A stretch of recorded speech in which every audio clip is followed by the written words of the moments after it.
नमस्कार पालक मित्रांनो, आजचा व्हिडिओ खास तुमच्यासाठी आहे. तुम्हाला काय वाटतं, तुमची मुलं अभ्यास करत नाही आहेत किंवा अभ्यास करून त्यांना मार्क कमी पडत आहेत? नाही, ते त्यांच्या परीनं पूर्ण प्रयत्न करत आहेत. त्यांनासुद्धा त्यांच्या पुढच्या आयुष्यात अयशस्वी व्हायचं नाही आहे, पण त्यांना मार्गदर्शन लाभत नाही आहे. त्यांना अभ्यास करायचं म्हणजे नेमकं काय करायचं हेच उमगत नाही आहे. ह्या मनस्थितीतून आपण स्वतः गेलो आहे, पण आता आपण पालक आहोत.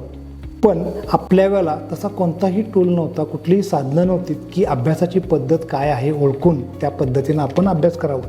आजच्या या आधुनिक युगात आपल्याकडं मार्गदर्शन अवेलेबल आहे. तर चला, तुम्ही व मी मिळून तुमच्या मुलांना अभ्यासाबाबतीत व करिअरच्या बाबतीत आपण मार्गदर्शन करू व यासाठी तुम्ही दिव्यदृष्टीबरोबर संपर्क करा. धन्यवाद.